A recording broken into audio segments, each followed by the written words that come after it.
la photo que nous voyons là, qu'on a dans nos églises, qu'on a dans les maisons, dans nos salons, nos chambres, nos portefeuilles, tout ça. Cette photo-là, qui connaît un message 1 sur 1 million? Oui, moi je me rappelle quand la brochure est arrivée, c'est une petite brochure comme ça. On a dévoré ça, 1 sur 1 million, 1 sur 1 million. Vous arrivez, entrée, plat, dessert. Ça sera très bon. Mais l'entrée va avec le plat va avec le dessert. Si tu n'aimes pas l'entrée, dommage. Parce que très probablement,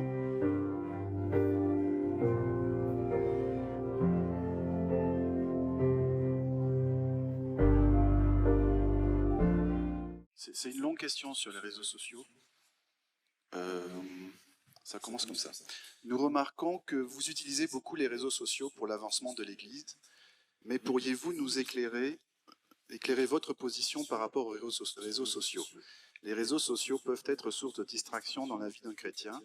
Filmer des vidéos pendant la réunion peut distraire les gens. Le contenu publié est-il vraiment édifiant? Quelle est votre révélation par rapport à ce sujet? La Bible nous dit de ne pas nous confirmer au siècle présent. Non, mais c'est ce qui est écrit, hein. Je lis la question.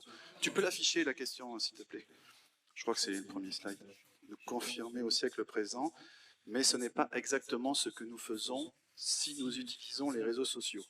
En outre, le prophète nous dit dans la prédication, le signe rouge clignotant de sa venue, page 87, n'est-ce pas un exemple où le prophète nous décourage de se conformer au siècle présent?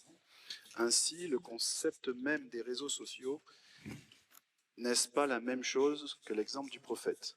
En alliant les réseaux sociaux pour l'Église, n'est rien pas un encouragement de plus pour les jeunes d'y passer plus de temps? Donc voilà. Donc c'est une longue question. Je vais y répondre en découpant la question. La question est longue parce que ça doit être une question qui tient à cœur. Quand il y a une question, la réponse doit se trouver dans les bandes. Donc je vais commencer par une citation. Je veux bien qu'on me l'affiche. Question-réponse sur le Saint-Esprit.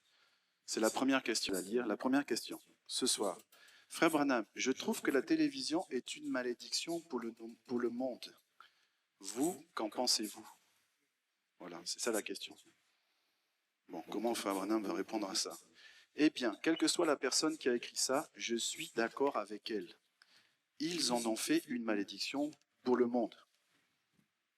Ça pourrait être une bénédiction pour le monde, mais ils en ont fait une malédiction. Pour toutes les choses de ce genre, écoutez bien, pour toutes les choses de ce genre, mes chers amis, ça dépend de ce que vous-même vous regardez. Si la télévision est une malédiction, alors les journaux sont une malédiction. Alors la radio est une malédiction. Et bien des fois, le téléphone en est une. Vous voyez? Vous voyez, tout dépend de ce que vous en faites. Alors vous allez dire, Frère Étienne, on parle des réseaux sociaux, et Frère Branham a répondu une question sur la télévision. Oui, mais regardez comment il a répondu. Il a répondu sur la télévision, il a dit, je suis d'accord, c'est une malédiction. Et après, il a généralisé. Et il a généralisé sur les médias. Et les réseaux sociaux, c'est une autre forme de médias. Donc cette citation-là, ça couvre cette question-là. Maintenant, je vais vous dire, souvent c'est le support ou la technologie qui change. Regardez par exemple le message. Le message a été enregistré sur des grandes bandes. Ensuite, la voix de Dieu mettait ça sous forme de cassette. Même dans les églises, on avait des duplicateurs de cassettes, on avait des armoires entières pleines de cassettes. Et puis un jour, ils ont fait des CD.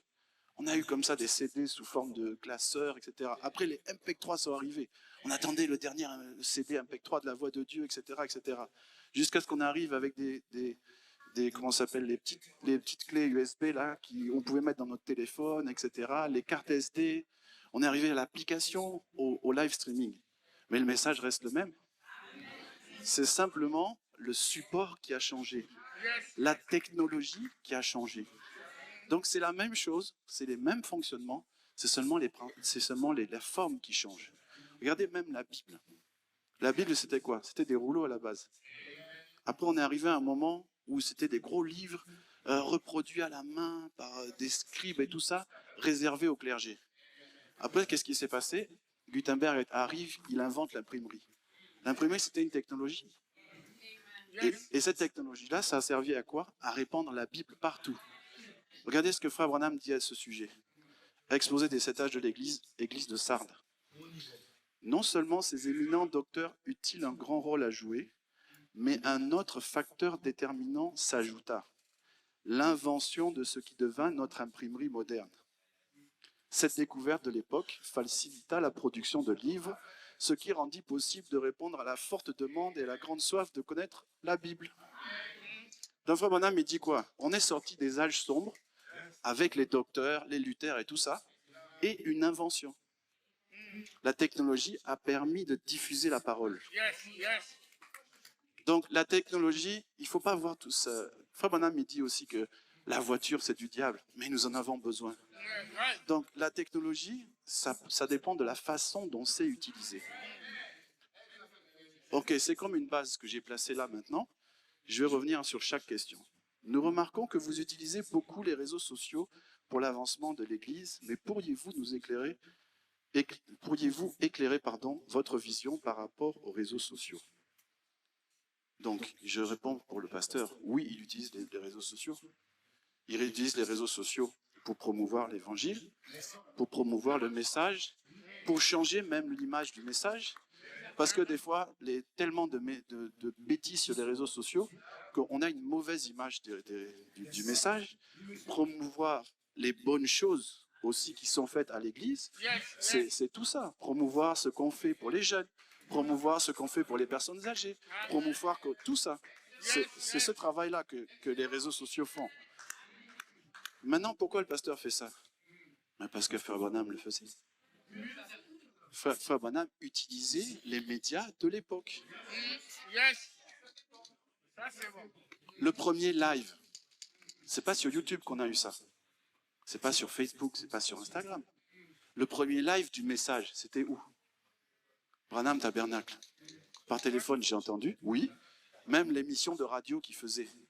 Les gens sur le parking suivaient une émission sur radio qui était faite dans leur voiture. Vous avez déjà entendu? Oh, j'entends des klaxons, des gens qui signent.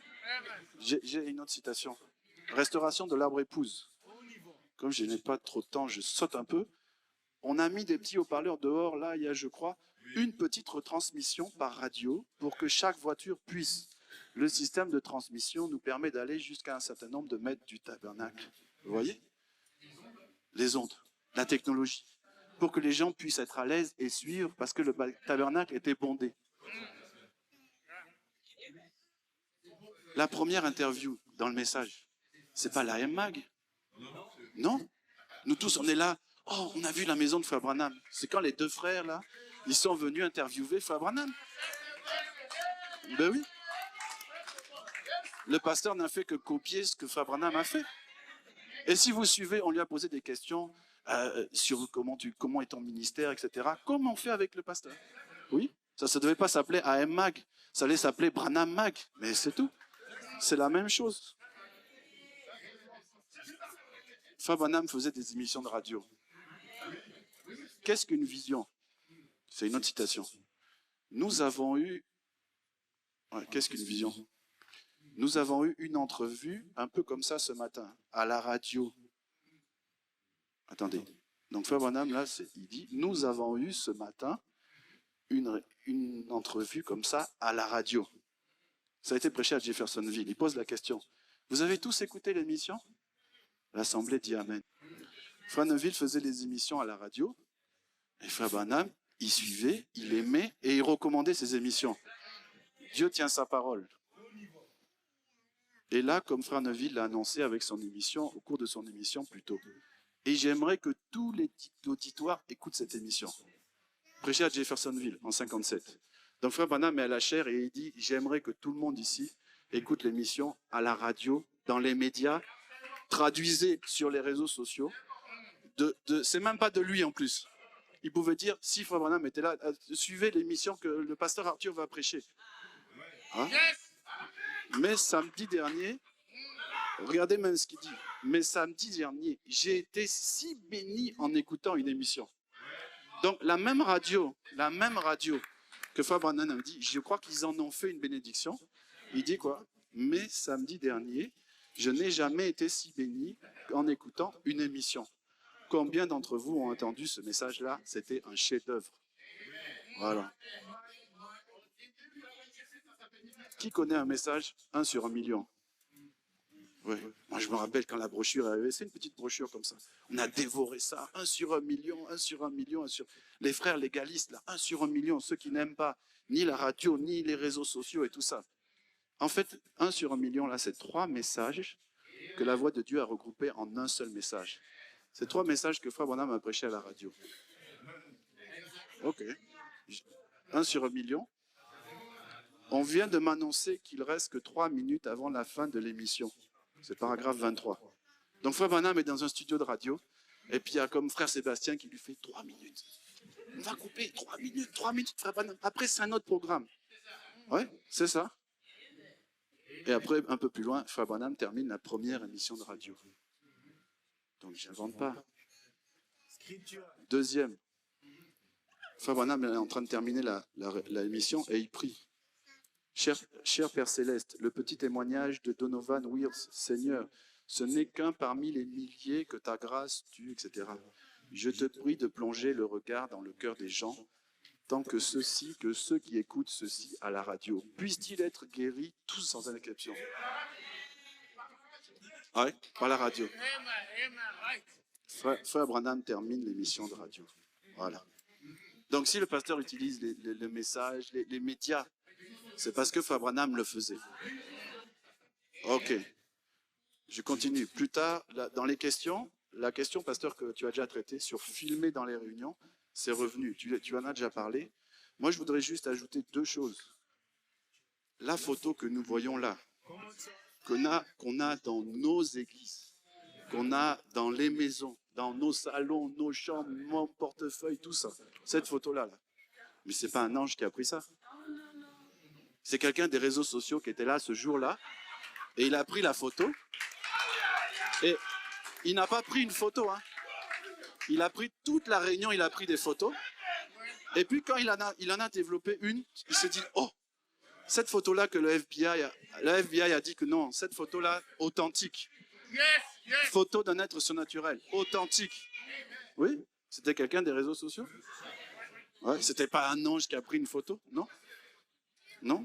La profondeur appelle la profondeur. Qui a déjà vu ce film-là?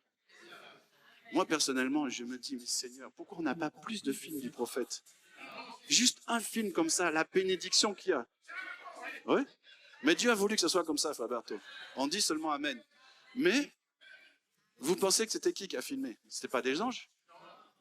C'était des réseaux sociaux. Ouais? C'était Tafkar, c'était Raphaël, Frère Gerson, ils étaient là. Ouais? Ils n'étaient pas sous terre. Hein? Ils étaient dans la salle, et ils ont filmé. Et ils étaient plusieurs, vous voyez même, ça change de plan. Il y avait plusieurs caméras, ouais, à l'époque. Et à l'époque, là, c'était pas des petites caméras comme ça. Ça devait être un monstre comme ça, énorme, qui prenait plein de place. Ouais. Question suivante.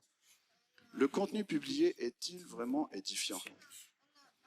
Moi, je trouve que c'est une très, très bonne question. C'est une très, très bonne question, et il faut vraiment répondre à cette question-là. Vous voyez, le problème des réseaux sociaux, c'est que chaque personne pense que ça s'adresse qu'à elle. Et ce n'est pas le cas. Les réseaux sociaux, c'est quelque chose de public. Ça s'adresse aux gens qui sont ici dans la salle, donc les gens de l'Église. Ça s'adresse aux gens du message en général, avec chacun leur doctrine, avec les frères légalistes dont j'ai parlé là. Nous, on a tous les commentaires des frères légalistes. Hein. On en supprime plein, des commentaires des frères légalistes. Des fois, c'est bien, des fois, c'est pas bien du tout. On s'adresse aussi aux dénominationnels. On s'adresse aussi aux incroyants, aux musulmans. C'est ça les réseaux sociaux. C'est pas que parler aux gens de l'Église. Et derrière ça, nous, on réfléchit, on a une stratégie pour contenter tout le monde. Voilà. Et généralement, les gens, eux, ce qu'ils aiment, c'est avoir que ce que eux, ils aiment. Pour travailler sur les réseaux sociaux, il faut beaucoup de compétences. Je vous dis sincèrement, les réseaux sociaux, c'est pas, par exemple, les réseaux sociaux d'une église, c'est pas comme des réseaux sociaux personnels. Vous devez gérer, en fait, quand vous publiez quelque chose, c'est l'image du pasteur que vous touchez. C'est l'image de l'église, c'est l'image du message, c'est l'image de l'évangile. Et on doit être efficace dans ce qu'on fait. On prend du temps là, comme tel qu'est sœur d'Afkar et frère Josias qui est quelque part. On peut des fois discuter 1 heure pour est-ce qu'on doit publier comme ça, est-ce qu'on doit faire ceci, est-ce qu'on doit faire cela, comment on va toucher les gens, comment on va faire ci, comment on va faire ça. Le problème, je vais vous donner une petite image comme ça. Vous voyez, un repas français, c'est quoi? Entrée, plat, dessert. Donc vous arrivez chez ma maman, par exemple. Vous arrivez, entrée, plat, dessert. Ça sera très bon. Mais l'entrée va avec le plat va avec le dessert. Si tu n'aimes pas l'entrée, dommage. Parce que très probablement, le plat, tu ne vas pas aimer. Peut-être le dessert, ça ira. Par exemple, il y a des champignons dans l'entrée, tu n'aimes pas les champignons, tu mets de côté. Et le plat arrive avec des champignons aussi, tu mets de côté. Le buffet africain, c'est quoi? Plusieurs entrées, plusieurs plats, plusieurs desserts. Tu arrives, tu choisis. Tu choisis. Tu veux du poisson, tu prends du poisson. Tu veux une viande, tu prends une viande. Hein? Tu veux des légumes verts, ok. Tu peux prendre du pundu, tu peux prendre les... Oui? Ouais, tu peux choisir. Et en plus, tu forces jamais ton voisin. Tu dis jamais à ton voisin, ah, prends les haricots avec le sucre. Bon, des fois, on me le dit. Moi, haricots avec sucre, non merci. Prends les haricots avec le sucre. Tu dis jamais ça. La personne choisit ce qu'elle veut. Aujourd'hui, elle choisit. Demain, elle peut choisir différemment. Et les réseaux sociaux, les gens veulent que ce soit un repas à la française. Non, moi, je veux que des citations de Frère Branham. Les frères légalistes comme ça. Les réseaux sociaux, ça doit être que des citations de Frère Branham. Sur le 7e psaume. Donc, il veut une citation qui fait 30 minutes sur le 7e psaume. Comment un musulman va comprendre le 7e psaume? Il pense que c'est le saut à la corde, lui. Le saut, il ne comprend même pas le concept. Et vous voulez que nous, on évangélise avec le 7e psaume? Entrée, plat, dessert. C'est ça que les gens veulent que nous fassions sur les réseaux sociaux. Et c'est pour ça que des fois, les gens ne comprennent pas. Donc, pour répondre à la question, oui, tout le contenu qu'on publie, il édifie. Mais s'il y a des choses que toi, tu n'aimes pas manger, tu trouves que non, bon, moi, les petites vidéos rigolotes que vous faites là, moi, ça ne m'intéresse pas, je préfère les citations. Mais c'est un buffet africain. Choisis ce que tu veux. Voilà, pourquoi tu dois être là? Non, ça n'identifie pas. Je ne comprends pas pourquoi on fait ça. Ça, on ne l'a pas fait pour toi. Voilà. Ça, on l'a fait pour évangéliser des gens. Oui. On ne l'a pas fait pour toi. Donc, si vous vous posez la question si ça édifie, oui. Et peut-être que tout ne t'édifie pas. Et quelque part, c'est pas grave.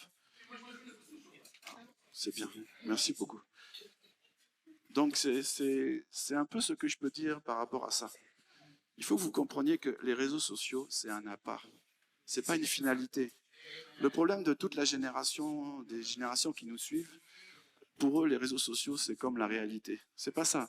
Les réseaux sociaux, c'est un appât. Je vais donner le témoignage d'un frère qui est à l'église là depuis quelques mois, qui s'appelle Emmanuel. Il vient d'arriver comme ça, quelques mois.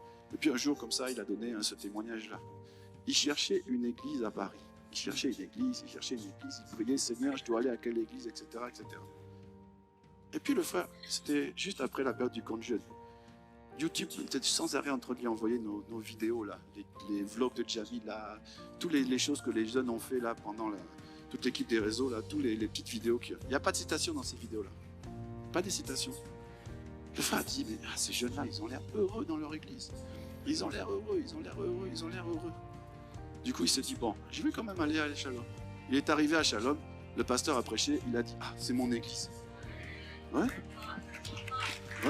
Là pas. Ce n'est pas les réseaux sociaux qui ont fait le travail, c'est le pasteur, c'est la parole. Nous, tout ce qu'on a fait, c'est juste appâter la personne. Ouais. C'est très facile, très simple à comprendre. La dernière question, c'est sur l'utilisation des réseaux sociaux. En fait, tout le reste de la question, moi personnellement, je trouve que c'est l'utilisation des réseaux sociaux d'un point de vue personnel. Le pasteur, lui, voulait aborder les sujets qui sont liées au bon fonctionnement de l'Église. Donc je ne vais répondre que ce que frère Branham a répondu. Question-réponse sur le Saint-Esprit, le paragraphe 87, c'est ma citation du début. Pour toutes les choses de ce genre, y compris les réseaux sociaux, mes chers amis, ça dépend de ce que vous-même vous regardez. Si la télévision est une malédiction, alors les journaux sont une malédiction, alors la radio est une malédiction, et bien des fois le téléphone en est une. Vous pouvez ajouter, alors les réseaux sociaux sont une malédiction. Vous voyez? Mais tout dépend de ce que vous en faites. Voilà. Merci beaucoup, frère Etienne.